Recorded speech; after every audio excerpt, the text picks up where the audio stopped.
Bismillahirrahmanirrahim. Assalamualaikum warahmatullahi wabarakatuh. Waalaikumsalam warahmatullahi wabarakatuh. Salam olahraga.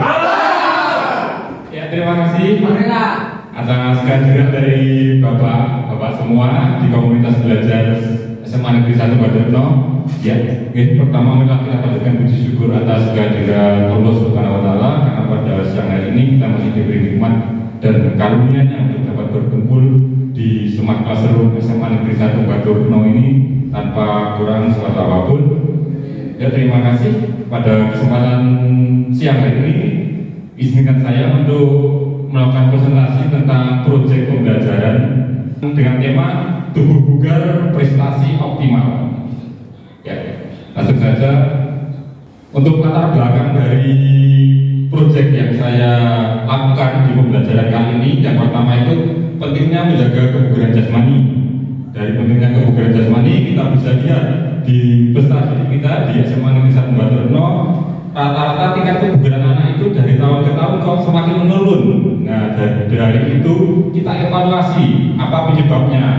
Kalau dari hasil observasi dan pengamatan saya, itu peserta didik mungkin mengalami penurunan kebugaran jasmani dikarenakan kurang aktivitas fisik, kurang berolahraga, dan mereka terlalu dimanjakan oleh teknologi. Jadi kemana-mana peserta didik itu sudah sangat praktis sekarang, pegang gadget, mau makan mau apa sudah tinggal pesan sampai di rumah tanpa melakukan aktivitas untuk menjangkau kegiatan tersebut, seperti itu.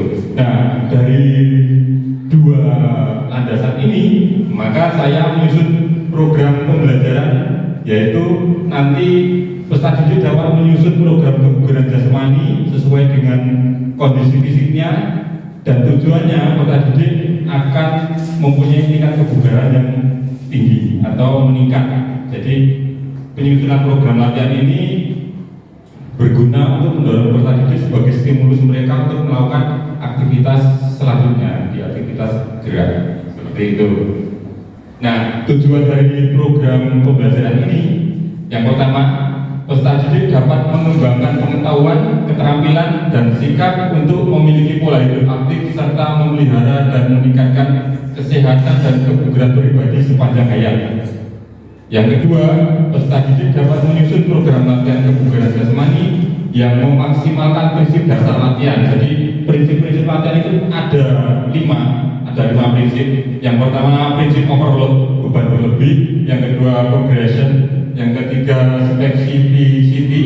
Yang keempat regularity, dan yang terakhir individuality. Jadi dalam penyusunan program latihan itu tidak semata-mata kita harus begini, tapi kita menyesuaikan dengan diri kita. Nah, kita menyesuaikan ada prinsip-prinsip ini yang perlu kita dasari sebagai pembuatan suatu program latihan kebugaran, seperti itu. Terus nomor 3, peserta didik dapat menerapkan dan mengevaluasi kebugaran pribadi melalui penyusunan program latihan kebugaran jasmani. Ini untuk tujuannya ada 3 tersebut. Untuk capaian program di sini ada 3 juga. Mengapa di sini ada gambar Cristiano Ronaldo memegang piala? Karena dari judul tadi, kebugaran jasmani meningkatkan prestasi menjadi optimal, gitu. Jadi seperti ini, Ronaldo ini kan pasti mempunyai kebugaran jasmani yang tinggi, makanya dia mempunyai prestasi yang optimal, memegang piala Liga Champions, jadi seperti itu. Nah, capaian program kita yang pertama menyusun program latihan kebugaran jasmani. Tentunya siswa dapat menyusun program latihan jasmani. Jadi di sini peserta didik dapat menyusun program latihan kebugaran jasmani yang disesuaikan dengan karakteristik individu masing-masing dengan memperhatikan prinsip-prinsip latihan. Yang kedua, mengimplementasikan dan membuat tutorial penerapan program latihan kebugaran jasmani. Peserta didik dapat menerapkan, mengevaluasi, dan membuat tutorial penerapan program latihan kebugaran jasmani. Selain itu, peserta didik juga dapat menggunakan alat ukur atau norma yang terstandar untuk melakukan pengukuran tingkat kebugaran jasmani. Jadi dari menyusun, setelah menyusun mereka dapat membuat tutorial atau mengimplementasikan dari program itu. Jadi tutorial itu nanti program yang dibuat tidak semata-mata digunakan oleh mereka sendiri, tapi dapat digunakan oleh orang lain seperti itu. Maka ada penyusunan tutorial. Terus yang ketiga, memelihara kesehatan dan membentuk karakter. Jadi dari pelaksanaan proyek ini diharapkan peserta didik dapat membiasakan diri menjaga kesehatan melalui aktivitas jasmani. Selain itu, dengan proyek ini diharapkan akan membentuk karakter peserta didik ke arah yang lebih baik tentunya dengan pembiasaan program kebugaran. Tuh, slide selanjutnya. Ini langkah-langkah dan hasil yang diharapkan untuk tiap tujuan. Jadi tadi tujuannya ada 3, peserta didik dapat mengembangkan pengetahuan, keterampilan, dan sikap untuk memiliki pola hidup aktif serta memelihara dan meningkatkan kesehatan dan kebugaran pribadi sepanjang hayat. Kegiatan ini dimulai dengan cara peserta didik mengumpulkan informasi mengenai esensi kebugaran jasmani, kemudian dilanjutkan dengan praktek membuat program latihan kebugaran jasmani. Yang kedua, peserta didik dapat menyusun program latihan kebugaran jasmani yang memaksimalkan prinsip-prinsip dasar latihan. Di sini dimulai dengan kegiatan yang pertama, peserta didik memperdalam landasan teori. Yang kedua, berdiskusi dengan anggota kelompok. Yang ketiga, membuat desain atau rancangan program latihan. Yang keempat, menyusun program latihan. Dan keempat, monitoring oleh fasilitator. Yang terakhir, peserta didik dapat menerapkan dan mengevaluasi kebugaran melalui penyusunan program latihan kebugaran jasmani. Kegiatan ini dilaksanakan dengan bimbingan fasilitator, dimulai dari menerapkan program latihan kebugaran jasmani dan dilanjutkan dengan mengevaluasi pelaksanaan program latihan kebugaran jasmani tersebut.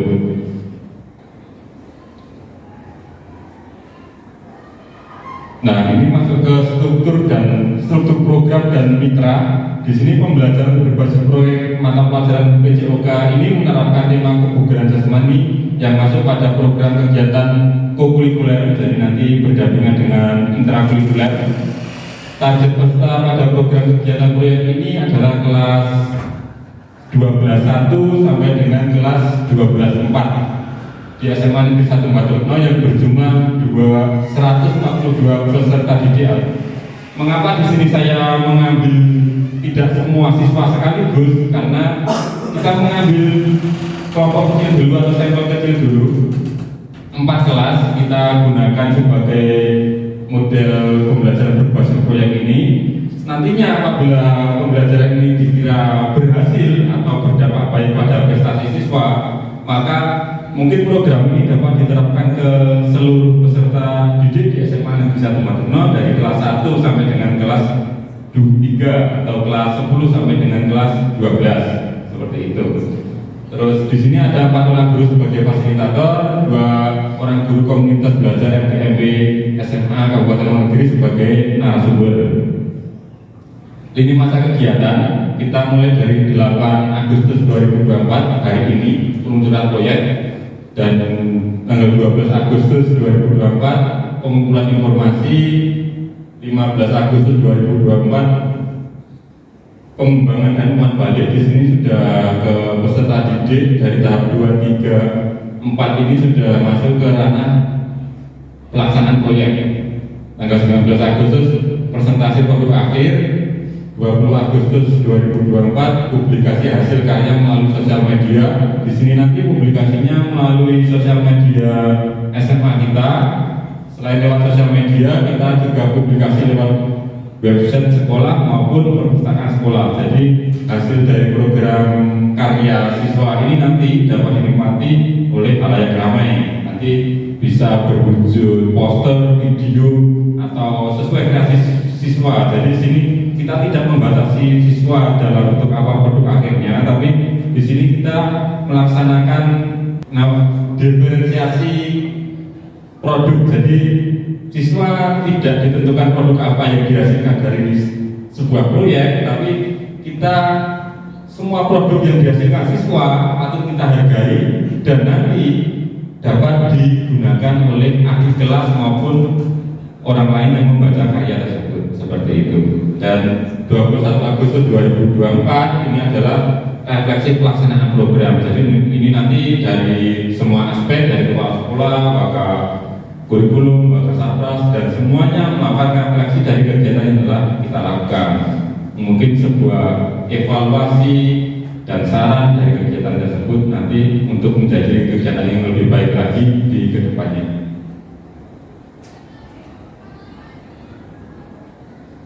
Masuk ke kapasitas yang dimiliki. Nah, sekolah kita itu sudah mungkin sekolah yang cukup maju di Kabupaten Negeri.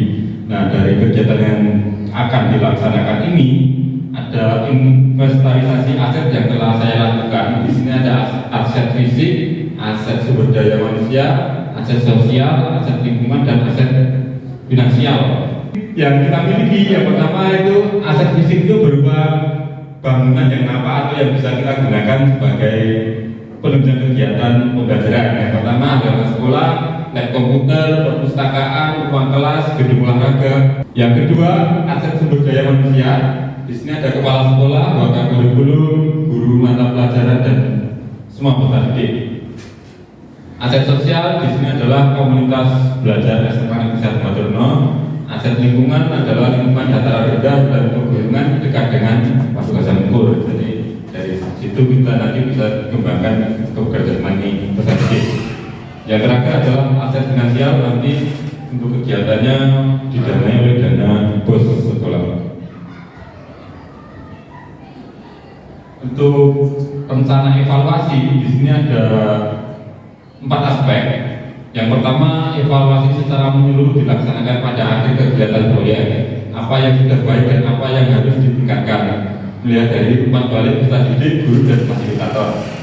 Yang kedua, pengukuran tingkat kebugaran jasmani menggunakan TKJI secara berkala. Jadi dari program latihan yang dibuat tadi, kita evaluasi kebugaran jasmani peserta didik itu dengan menggunakan norma TKJI. Nanti bisa dilaksanakan 1 semester 2 kali atau 3 kali, setiap awal semester, pertengahan, dan akhir semester. Terus yang ketiga, melaksanakan pemeriksaan tropometri kepada peserta didik secara berkala untuk menilai ukuran, proporsi, dan komposisi tubuh atau tren pertumbuhan anak. Jadi nanti mengukur indeks massa tubuh, kita secara berkala melakukan pengukuran tinggi badan, berat badan. Setelah itu kita ukur indeks massa tubuh mereka. Jadi di awal semester dan akhir semester kita selalu rencanakan untuk melakukan pengukuran tersebut berat badan tinggi badan siswa. Yang keempat adalah evaluasi dilaksanakan dengan metode observasi, kuesioner, dan wawancara. Untuk lini masa evaluasi yang pertama itu refleksi dengan lembar refleksi nanti menggunakan Google Form. Ini adalah dari fasil dan siswa untuk refleksinya. Terus yang kedua, evaluasi dengan cara observasi, kuesioner, dan wawancara. Yang ketiga, tindakan, berdiskusi, merencanakan tindakan. Dan yang terakhir adalah penerapan, praktek langsung secara kontekstual. Jadi nanti setelah ada evaluasi, ada tindakan, dan penerapannya secara kontekstual langsung kepada peserta didik dengan tindakan-tindakan yang mungkin membuat program ini menjadi lebih baik lagi. Nah, ini masuk ke kegiatan akhir. Ini adalah kemungkinan tantangan. Jadi apa saja yang menjadi tantangan kita pada pelaksanaan program kegiatan atau program pembelajaran ini adalah yang pertama, cuaca dan kondisi alam. Saat terjadi cuaca yang di luar prediksi seperti hujan atau panas yang sangat terik, kegiatan dapat ditunda atau antisipasi tempat untuk melaksanakan kegiatan praktek seperti di gor sekolah maupun di ruang pertemuan atau di ruang kelas yang memungkinkan kegiatan tetap dilaksanakan. Terus yang kedua, kendala teknis. Di sini peralatan dan jaringan internet apabila mengalami kendala, maka proses pencarian informasi dapat melalui perpustakaan sekolah. Pengerjaan laporan dapat ditunda atau dapat menggunakan media konvensional. Di sini media konvensional yang kita maksud adalah menggunakan langsung tulis tangan, tidak menggunakan media elektronik seperti komputer maupun laptop maupun smartphone. Terus yang terakhir, berbenturan dengan agenda sekolah, karena agenda sekolah kita di bulan Agustus ini sangat padat, maka di sini masuk pada tantangan yang kita rumuskan. Program pembelajaran menyesuaikan dengan agenda sekolah dan peserta didik dapat melanjutkan pelaksanaan proyek pada hari berikutnya. Jadi kalau berbenturan dengan kegiatan sekolah, nanti kita menyesuaikan kegiatan sekolah dan kita ganti pada hari berikutnya.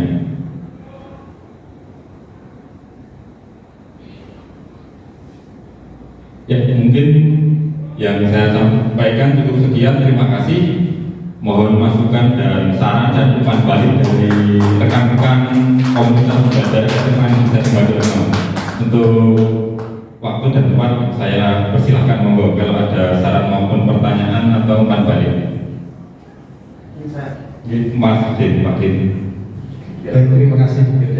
Terima kasih atas waktu yang diberikan. Kita tahu ya bahwa kebugaran itu sangat mempengaruhi aktivitas yang kita lakukan. Kalau tingkat kebugaran kita bagus itu tentunya akan kita dalam melakukan aktivitas itu tidak terganggu. Nah, ini program yang sangat luar biasa menurut saya dan perlu kita apresiasi, dan yang paling penting itu perlu kita tidak lanjuti sehingga nantinya kita benar-benar bisa memantau tingkat kebugaran anak.